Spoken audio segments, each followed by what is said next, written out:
Okay. Then I do meditation prayer. We got offering dedication. And the offertory is the choir. So what is the name of that? Come celebrate. Can you, when you do the offer, okay, can you announce that? Because it is not in the order. We did not have it uh, for sure on Friday. And so we just left that blank. Then I've got the sermon. I'll lead into the hymn. You have the extinguishing. And then the post. Okay, I think we're good. Any questions? No, I know. Well, we knew there was some question about it, so we're just, yeah, it's fine. But it's nice for people to know what we're doing. Okay, so I don't know why this got left up here, but I'm going to set it aside. Where, okay.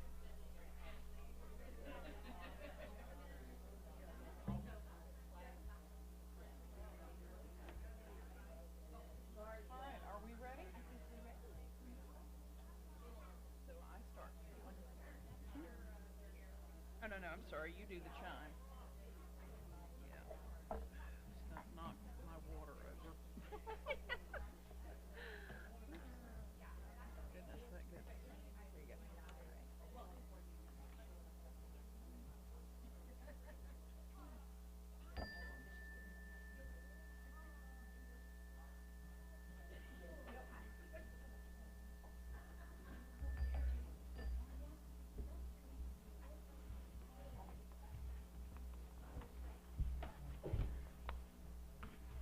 Good morning. Good morning. Welcome to the Unitarian Universalist Fellowship of the Emerald Coast.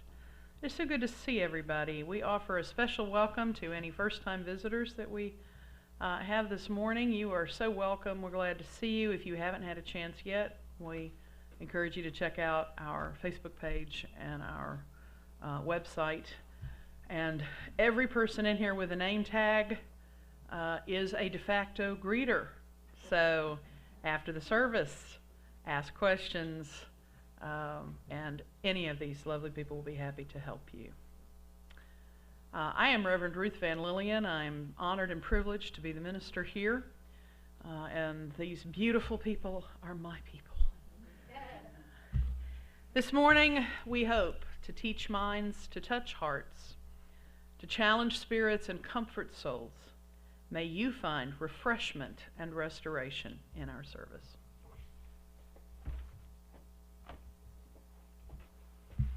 Well, good morning. I'm Char Farley, a member of this fellowship and your service leader this morning.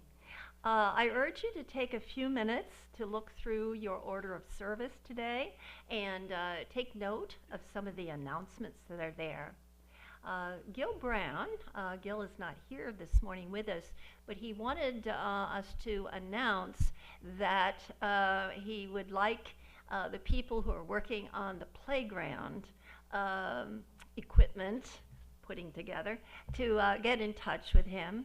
And if you are interested in helping out, please contact Gil. And if you need his contact information, just see me after the service. Or Liz. Or Liz, yes. Oh, Liz, that's even better.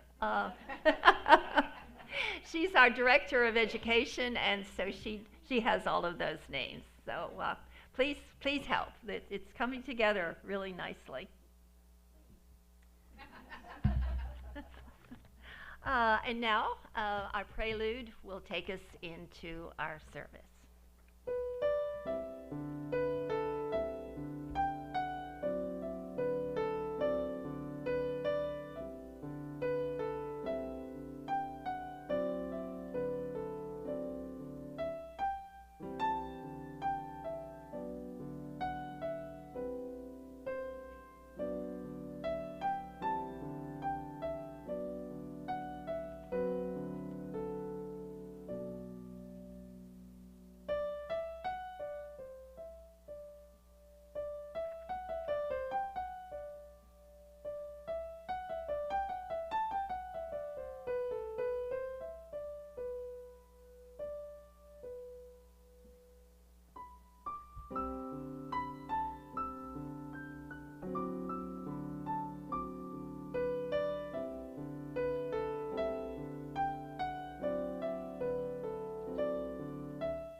Claire is going to do our lighting of the chalice this morning. The chalice we light today is a symbol of our faith. It binds us together as one people, a reminder that our strength is in our shared hope for the world, and that our common work is the creation of beloved community among ourselves and in the world.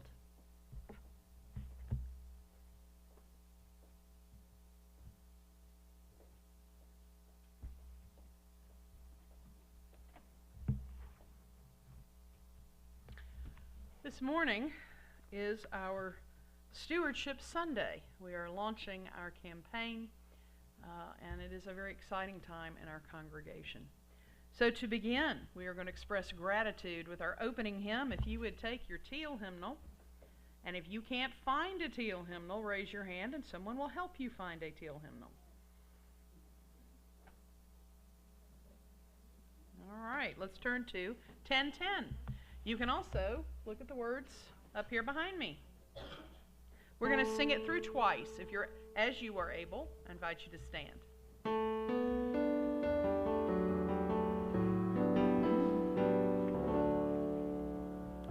Oh, we give thanks for this precious day, for all gathered here, and those far away, for the time we share with love and care. Oh, we give thanks for this precious day.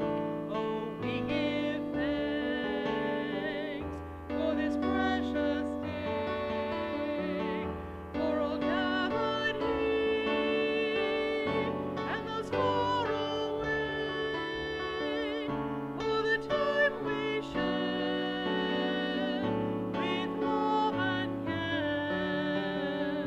Oh, we give thanks for this precious day. Please be seated. Will the children please come forward for Time for All Ages? Miss Amy has a great story for you today.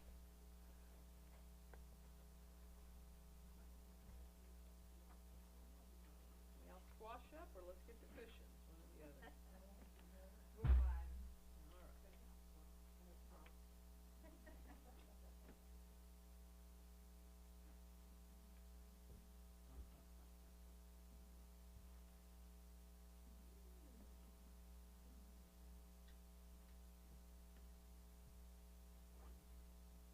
So I have a story.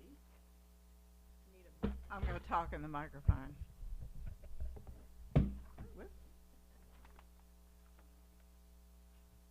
So I have a story for you today, but it's not just for children. So this is a complete audience participation story, which means that everybody in here participates.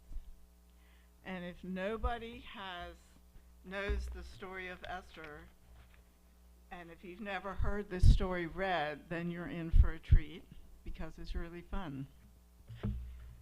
So if a couple, I think just two, because there's not much room behind that puppet show. Props. Okay, so I have some puppets. Finger puppet. I can really do two. Everybody's going to get props. So yeah, Claire and Lorelai, come up and don't worry, I got more stuff. Okay, so we need this one and this one. Two, one on each hand. And this one and this one on each hand. Okay? I have more props.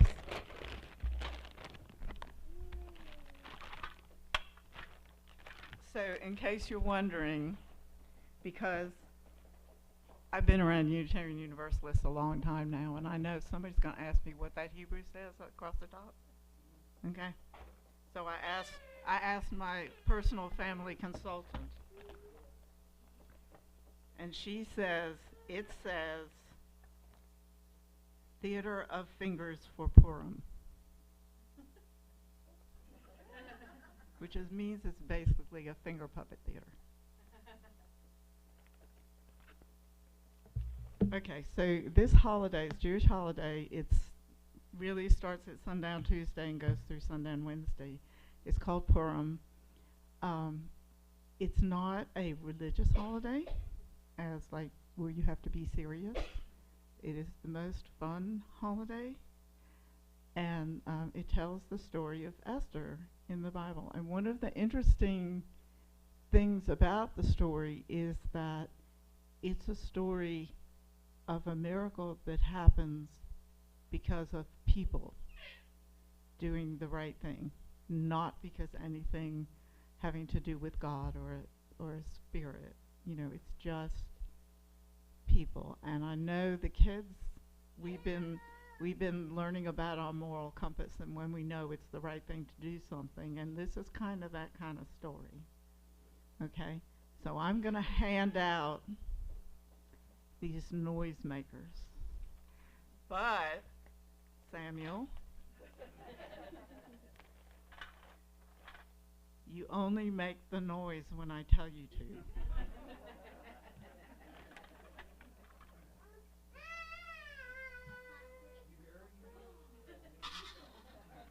Just like that.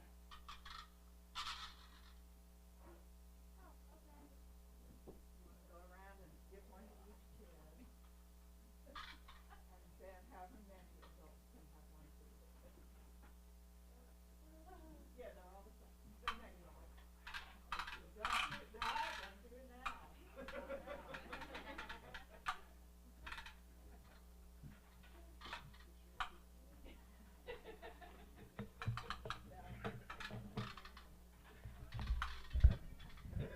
They have to stay quiet until we're ready for them. I know that is so hard. That's like the hardest thing.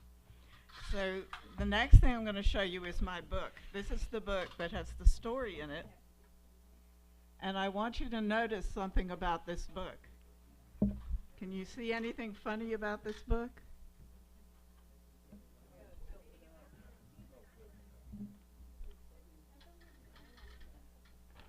It's backwards. Yeah, it opens backwards.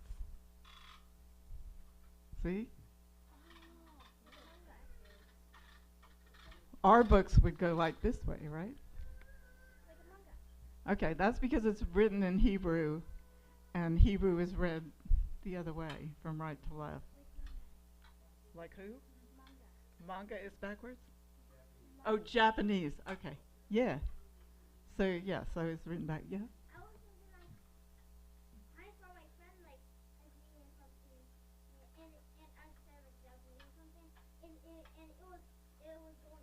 Mm-hmm. It is weird, unless you're used to it. Okay, so now we have 4 characters, and each one of them has a noise. Okay? So the first character is Esther. She's the pink one. So hold her up on the stage.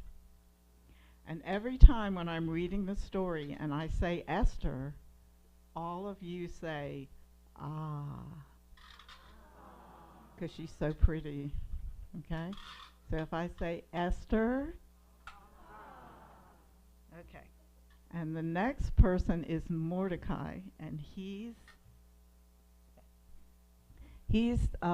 Esther's cousin, or I always thought he was her uncle, but anyway, her parents died and he raised her, so he's her guardian. And Mordecai is a really, really good man. So every time I say Mordecai, you clap. 1 clap. Okay? Esther. Mordecai. Okay. So the third person is Ahasuerus, the blue guy. And he's the king. So every time I say Ahasuerus, you say the king. The king. So Esther. Mordecai. Ahasuerus. Okay, and the last person is Haman, and he's the bad guy. And so every time I say Haman's name, you do the noisemaker 2 times. 1, 2, and that's it. Right? And those of you who don't have noisemakers can stamp your feet. Okay? Okay, so Esther, Mordecai, Ahasuerus, Haman. Very good. Okay, here's the story. The story takes place in the days of Ahasuerus, who ruled over 127 countries. And at the time, the country was called Persia, and now we call it Iran, yes. So I'm not going to do the whole first part of the story because it takes too long.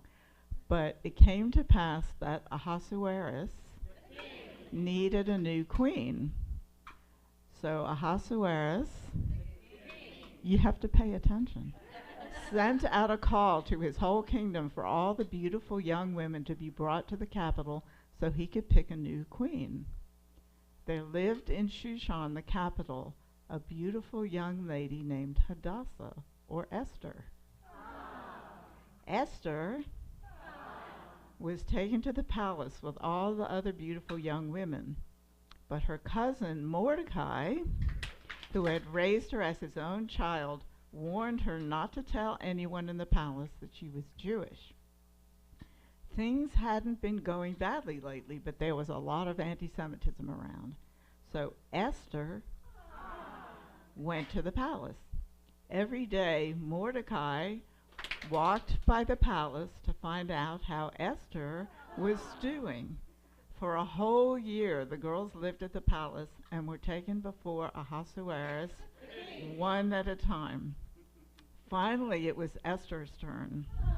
She was so beautiful that Ahasuerus fell in love with her and made her queen. Mordecai continued to walk by the palace every day to make sure that Esther was doing okay. One day, he overheard 2 servants plotting to kill Ahasuerus. Mordecai told Esther, and Esther told Ahasuerus. The story was found to be true. The 2 were punished, and the story was written in Ahasuerus' private record book. So things are going along pretty well until Ahasuerus promoted Haman, one of his servants, to a high rank and made Haman more important than all the other royal officers. Everyone had to bow down to Haman, but Mordecai would not. Haman knew that Mordecai was Jewish, so you have to pay attention. Haman decided that it would not be enough to punish Mordecai. He wanted to punish all the Jewish people. Ahasuerus let Haman make a law that all Jews should be killed on the 13th day of Adar. Then Haman sent copies of that law to all the countries that Ahasuerus ruled over. When Mordecai found out about the law, he tore his clothes and put on sackcloth and ashes. Then he went to Esther's palace, because the queen always had like her own palace, like separate from the king. Mordecai sent Esther a message with one of her servants explaining what was happening, and said she must beg Ahasuerus to save the Jews. Esther sent back a message back to Mordecai explaining that if any person went to Ahasuerus without being called, they would be killed. But if Ahasuerus points his gold scepter at that person, then they would be spared. Mordecai sent a message back to Esther saying, "Do not think that you have a better chance than the rest of the Jews to escape." And maybe it was just it was just for a time like this that you became queen. So Esther put on her most beautiful clothes and jewels and went to see Ahasuerus. Esther was afraid, but Ahasuerus was happy to see her and pointed his scepter toward her. Ahasuerus asked Esther what she wanted, and Esther replied that she wanted Ahasuerus and Haman to attend a party she was giving. At the party, Esther begged Ahasuerus, "Please save me and my people from this wicked Haman. He wants to kill all of us." Then Ahasuerus saw how evil Haman was and ordered that he be hanged on the gallows that he had built for Mordecai. Ahasuerus also gave all Haman's property to Esther, gave his royal seal to Mordecai, and put Mordecai in charge of managing Haman's property. But there was still a problem. Any law that was once written in the king's name and sealed with the royal ring couldn't be canceled. So Ahasuerus let Mordecai make a new law that allowed the Jews of every city to join together and defend themselves.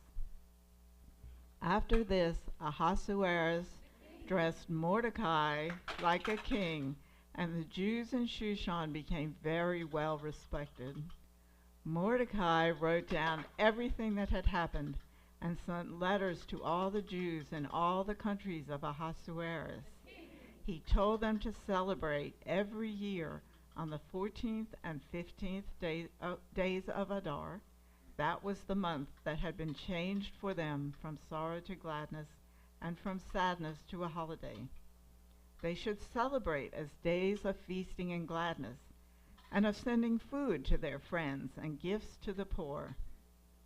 The Jews promised to celebrate every year, just as Mordecai had written to them. So that's why we celebrate Purim. So you see, it was the bravery of a young woman who at that time was probably 15 or 16 years old when she was married, right? And what Mordecai told her was, maybe it was just for a time like this that you became queen. So maybe sometime, even if you're young and you're in a situation, but you can fix it by being brave and listening to your moral compass, right? What we've been talking about in class. So part of the celebration of Purim, so children, put your hands over your ears. So this is the adult part. You're supposed to go out and party and drink enough so that you can't tell the difference if somebody says, "Blessed is Mordecai" or "Wicked is Haman." Okay? And you eat these little cookies, which I made some and brought with me, that are called Hamantaschen, that I grew up with. Hamantaschen in German means Haman's pockets. We always call them hats, like three-cornered hats, except that nobody back in ancient Persia would be wearing three-cornered hats. That was like a 17th century thing. So I don't know. Anyway, they're called Hamantaschen, and they're Haman's pockets, and they're just fruit cookies, and that's one of the things that you eat for Purim. And I thank you. You guys did really good. Sometimes it's... So I need somebody to take... Can we only use them one more time? Okay. Anybody who has them can make some noise. Make noise.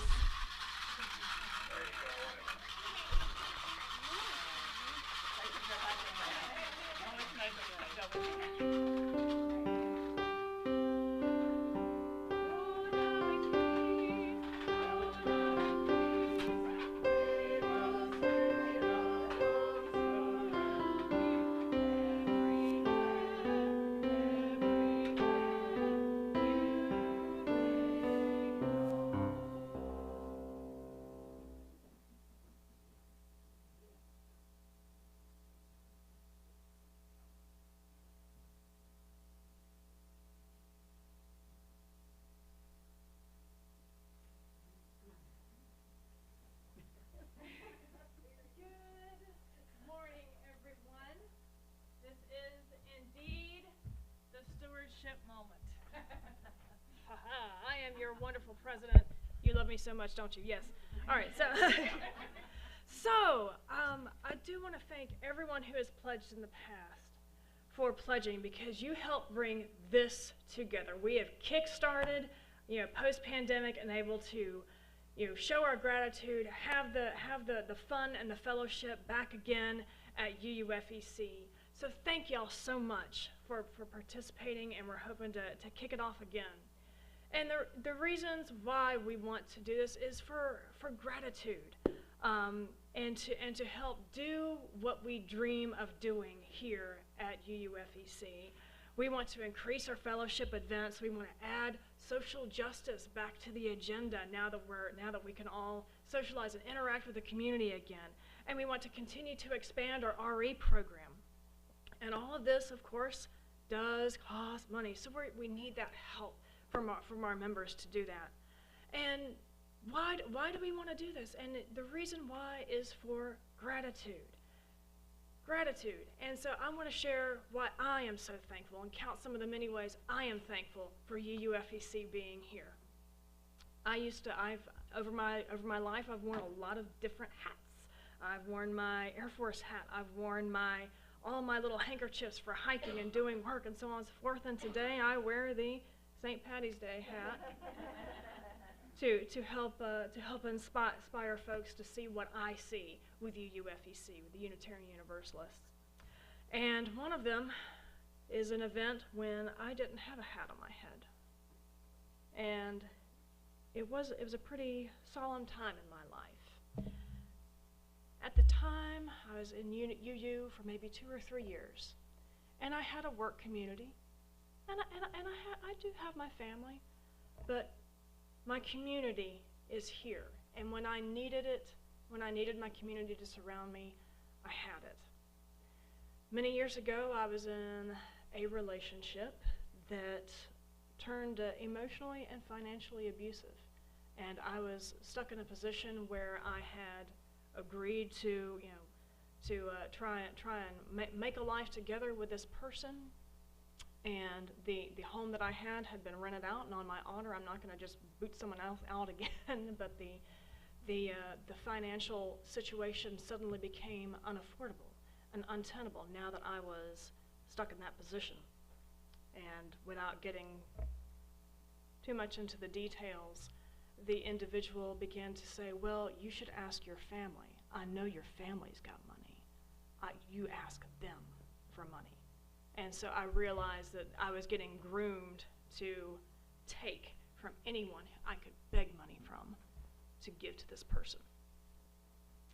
And I had enough self-respect from UUFEC to realize, no, this is not a situation to deal with.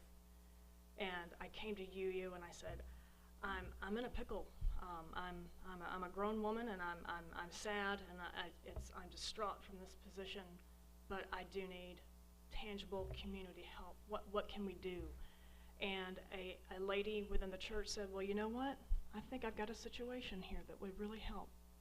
My mother is elderly, and I want to have someone have eyes on her.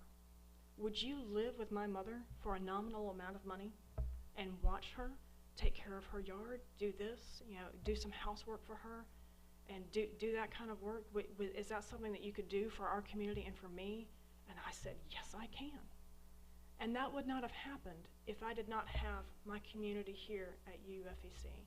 I would have been stuck in my situation and having a, dare I say it, a strained relationship with my family as this person tried to, ask me to pull from anyone, everyone, whatever it is that person was asking for. And I kind of dancing around the details, and I apologize. I was hat in hand in front of my church, hat in hand with my extended family of choice, and I got what I needed, and I am so grateful for it. And now I'm in that position where I can give much more than I am getting. And so that is why I want to advance the stewardship of our community. It is too precious. It was too precious to me then, And for someone somewhere, it is too precious now to let it just kind of be hopeful that everything turns out, and to just work on hope. As we all know, it does require the funds. It does require that help from everybody, not just a few, and to the extent that you can. It doesn't necessarily mean you have to. Oh, I don't know. There's a million ways to renew your support, and we must all do it together to help UUFEC thrive and grow and develop and do all the things that we've been dreaming of doing that we learned about in January. We were all able to get together in January and say, yes, we want to continue that social justice. Social justice requires some support from everyone. We want to bring the fun back to church and all the social events. We'd have food, fun, and fellowship events all the time, and that requires support. And to continue to expand our RE program, wasn't that so much fun? Come on, tell me that was not fun. That was fun. And we need that support again for that. So for the stewardship drive, the pledge drive, I will be bringing the fun as much as I can. And I hope that y'all will bring the support in that we need. We have our lovely little thermometer out here made by our fantastic vice president. And as people put in their pledges, please put in a placard. Why are you giving? I've counted one of my ways and one of my reasons that I'm giving. We want to hear from you as you put in your pledge. Put in a placard. And as the monies come in, we'll show our progress to our goal of what was the goal? I do beg, I need to hear from the finance committee. Was it $108,000? And 412. So we are trying to make sure that we've got we're asking exactly of what we need, no more, no less. But if we can get to that, there is no limit to what we can do within UUFEC and within the community around us. So we have personalized pledge packets with our vice president back here. Just look for anyone with a crazy hat, basically, and then we can guide you to the pledge packet. And if you're a new member or just a friend and you want to pledge a little something every month, let us know as well. We've got the forms for that as well. So I've got a million reasons to count for UUFEC being here, and that was just one of them. And I hope that we can continue to count the ways in the coming days on our lovely thermometer here. Thank you very much for listening, and I hope to have a very short pledge drive this year.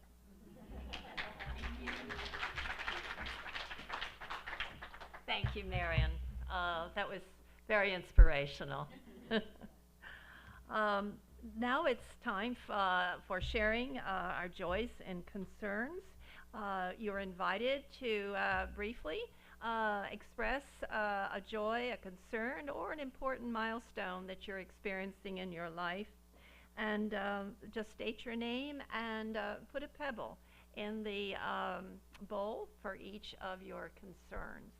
I will start with two joys.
Josh hopes to be starting seminary this fall, so we're very excited for him.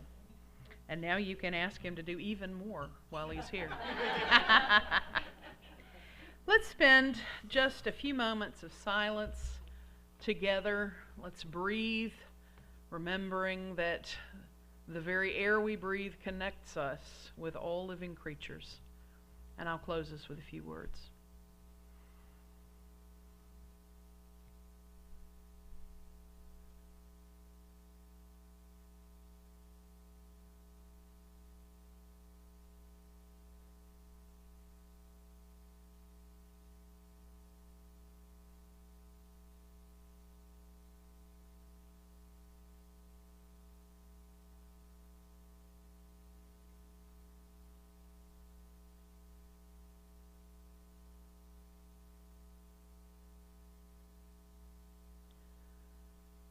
The rhythms of the universe reverberate within our own beings, in the beating of our hearts, in the buzzing of our pulses, in the in and out flow of the air that we breathe. Life is such a precious gift, and sometimes life is hard, sometimes life is wonderful, and in all the parts of life, we are together in community. No one goes through life alone. Let us take hope from that as we move from this place and we consider our regular week, our routine, and remembering through all of that we have this community. Amen. Shalom. Blessed be.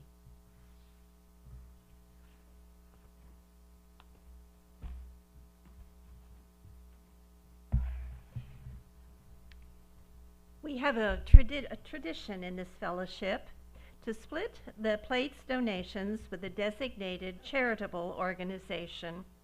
If you wish your donation to be applied to your pledge, please indicate that on the checks memo line. All cash and undesignated checks will be split with this month's recipient, Shelter House of Fort Walton Beach. Shelter House supports victims of domestic violence and sexual assault. They provide shelter, intervention, and primary preventive programs to the community through education, awareness, and advocating for social change. Please be as generous as you are able. And now will the greeters please come forth to collect the donation. From you I receive, to you I give, together we share, and like this we live. Our choir will sing Come Celebrate. That was written by Lynn Shaw Bailey.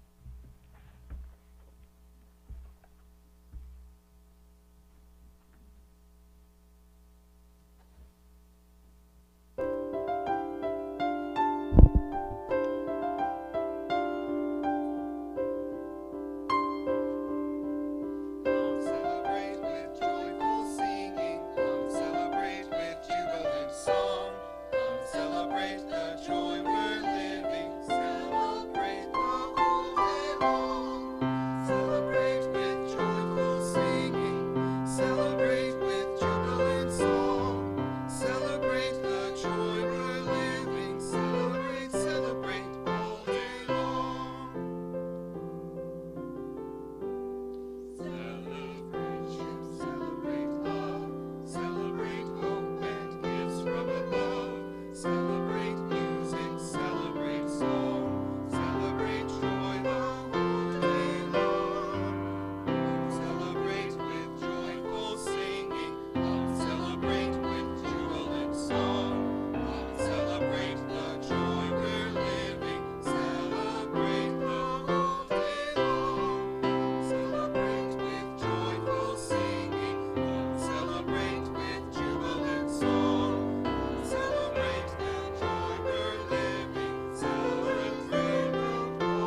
Good morning.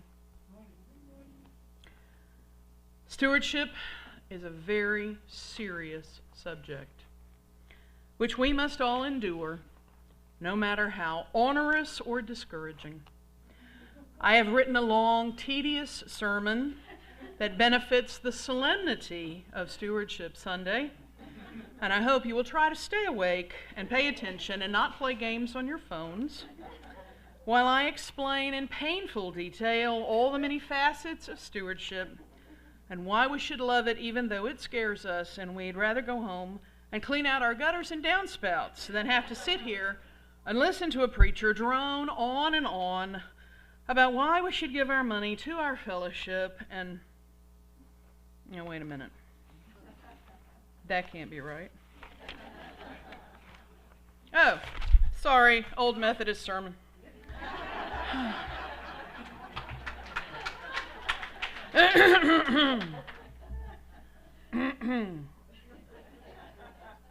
Cecile, would you give me a note, please? Love will guide us. Oh, that's better. Peace has tried us. Oh, yes, that's much better. Hope inside us will lead the way on the road from greed to giving. Love will guide us through the hard night. What is the nature and purpose of our Unitarian Universalist Fellowship? What is our raison d'etre? Yes, I took French in high school. Our reason for existence? Entertainment? Sometimes. Social connection? Obviously. Intellectual stimulation? Certainement. Spiritual refreshment? Oh, yes. And what else? Well, a faith community is different from every other group of which we are a part. It is a family we choose, to which we feel a strong loyalty, and from which we expect nurture and forbearance, as well as meaningful interaction, intellectual stimulation, spiritual nourishment, and supportive guidance. Don't underestimate the value of a location, a group, a minister, to celebrate with and receive support from through life events such as birth, marriage, career, job loss, graduation, divorce, and death. We are all aware of the unique character of this fellowship in the larger society where religious and cultural narrowness still hold a lot of power. What price can we put on the freedom of thought and practice that we enjoy here? How do we estimate the value of teaching our young people to embrace inclusiveness, spiritual exploration, and acceptance of a wide and wonderful variety of human experience and expression? The Humane Society, Public Television, Paralyzed Vets, and hundreds of other charities are all certainly worthwhile organizations deserving of much support. I send money to several of these, but it's not the same as pledging to the fellowship. When I send money to the Humane Society, it will benefit many animals, but then my money is gone. I have no more connection to it or decisions to make about those funds. I've given them away. When I pledge to our fellowship, I am not giving my funds away. I am sharing them with all of you. We all benefit from sharing our financial resources with each other every time we come to Sunday services, or an adult class, or choir practice, or a potluck lunch, or myriad other activities. We pledge to each other. We all share together, pooling our resources to make this marvelous fellowship work. Now, no one in this room has to pay a single penny to attend the Sunday service. We don't charge admission or fees or dues. Those doors are open every Sunday. We do require that anyone who wants to receive the benefits and take on the responsibilities of membership pledge and pay something. But there is no specified amount. We believe that being willing to share resources with the community demonstrates serious and thoughtful commitment. But no one in this church is qualified to judge anyone in regard to the amount they pledge and later pay to support the budget. Such information is privileged and kept private from all but a very few trustworthy leaders. As your minister, it is my job today to challenge you about your pledging. In our fellowship, we have some very loyal, stalwart members and friends who give very generously, both of their financial resources and their time and effort and talents. They make the foundation of our church income base every year without fail. I am exceedingly grateful to them. They do this because such generosity is a way of life for them. And I am in awe of their tireless commitment to our fellowship family. In my many years of church service, I have seen all kinds of folk attending on Sunday mornings. I've seen visitors who keep visiting for extended periods of time but carefully avoid making a serious commitment or putting much into the offering basket. They enjoy the service in the same way that they might attend a free movie or concert in the park. I have known members with comfortable lifestyles who see the service as a kind of performance. They understand about paying for a show, so they pledge an amount roughly equivalent to the price of a matinee movie every Sunday. I have observed persons who are, well, obviously of modest means, donating with surprising and cheerful generosity. I know a man, another church, who pledged many thousands to his congregation year after year. And then, when he changed jobs and prepared to move out of state, he made one more large pledge for the following year to help cushion the financial loss of his leaving. I know a woman who transferred from one UU congregation to another when she retired and moved, and she made a large pledge right away. She understood pledging, and she felt free and happy to share with her new congregation.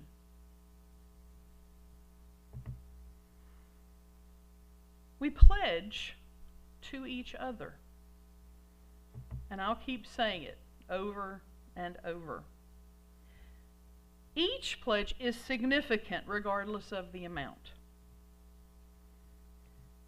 What really matters is a pledge faithfully considered and cheerfully offered to support the ministries of our fellowship. Understanding that we pledge to each other makes us all part of the same team. Being a part of this UU team is very meaningful, even life-changing for some.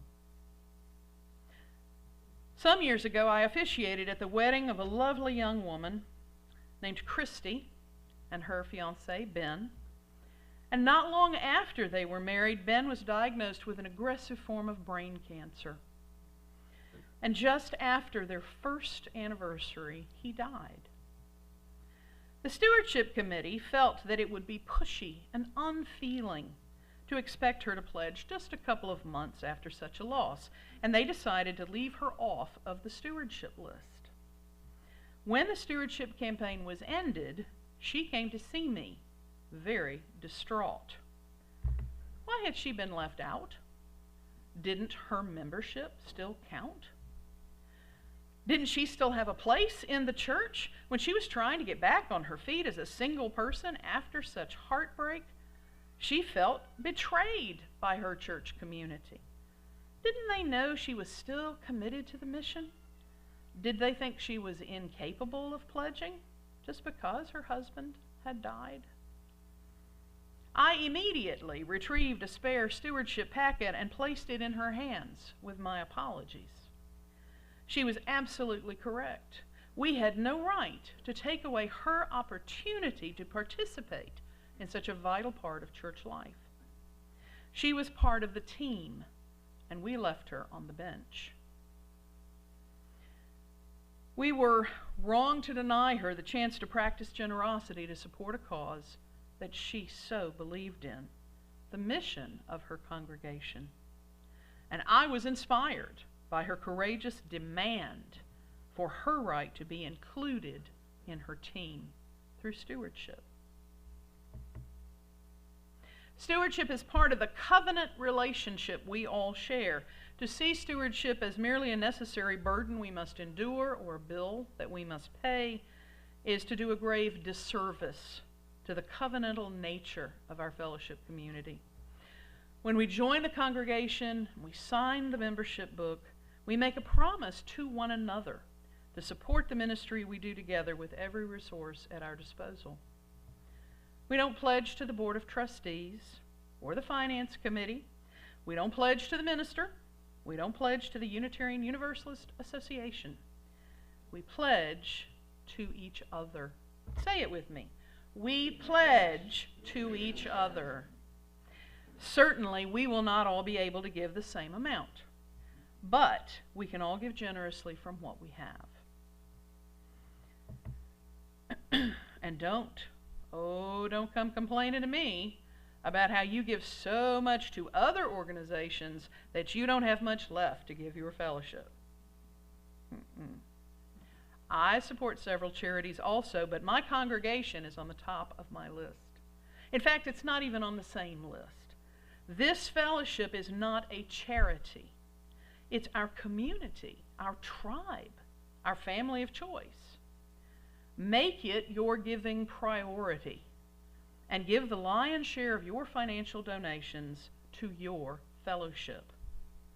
Will the Audubon Society visit you in the hospital? Will Save the Children bring you a casserole when you're sick? Will the Humane Society provide pastoral services when you are in crisis? Will they marry and bury your loved ones? Only a community of faith does those things. Your community of faith is all these things to you and more. Why wouldn't you want to be generous and give as much support as possible to your fellowship? Now, Unitarian Universalists don't do guilt. We don't do that. We don't twist arms to get money in the plate. I know that some in our fellowship live on very modest means, and I know they will make modest pledges. And that's fine. Really, just do the best you can. To maintain membership, everyone needs to make and pay a pledge every year, but the amount is up to you. You can always come talk to me or to our most kind-hearted treasurer, Denny Lauer. Denny, raise your hand. There you go. We will keep your information safe. There may also be some who have more generous resources, shall we say, at their disposal, and somehow they think they don't need to give much. Now, how we spend our money is deeply personal. I understand that. So I just want to ask those who can afford to give more but haven't taken that step, do you think of your fellowship as a luxury or a necessity? Is making and paying a pledge a luxury you might pay if you have funds left over from other luxuries you enjoy? Or do you rely on this fellowship being here for you and your friends, come hell or high water? Are you depending on others to keep our fellowship financially afloat, but not enthusiastic about sharing your own resources? Please just think about it. What steps could you take to up your pledging game. Everyone is counting on you. If you remember nothing else from this sermon, hold on to this. We pledge to each other, not an institution, not the building, not the board, each other. We share our resources together. We create this living organism that is our fellowship. We are the fellowship. We each make a promise to this family of choice to help support our projects, our pastimes, our mission, and our ministries. We are depending on each other. My friends, in my 18 years as a Unitarian Universalist, beloved UUs have talked with me, listened to me, sung with me, taught my children, fed my family, cared for me in illness, loved me through loss, and offered this gray-headed woman of the cloth opportunities to serve with my training and talents. I am so grateful to my UU tribe. I'm so happy to share what I have with you. I am humbled and honored to serve you and join you on the journey.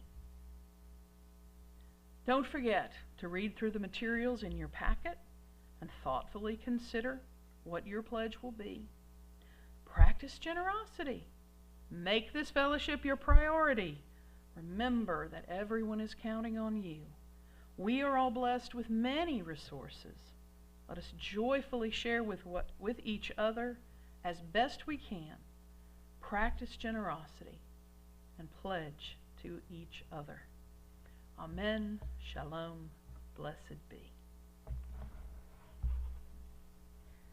If you will take your gray hymnals,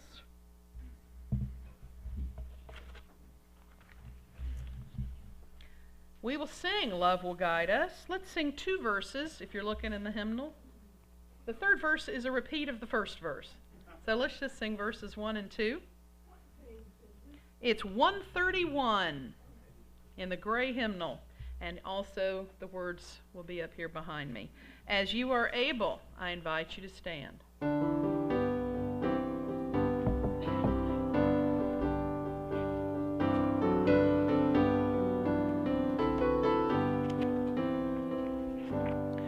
Love will guide us, peace has tried us, hope inside us will lead the way on the road from green to gaming.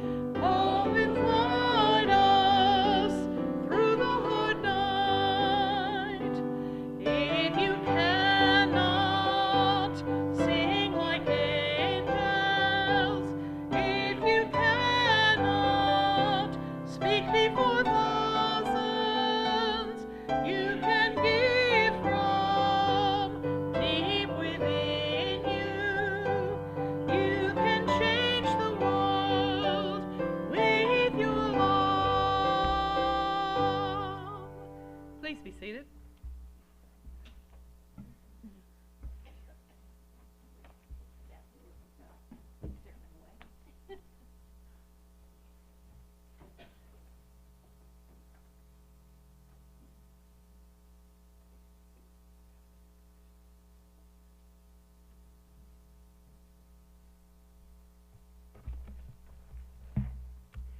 As we go forward into the frightening, exhilarating, confusing, miraculous world, may we offer our comfort to the afflicted, our love to those who are lonely, and our wish for all to be safe.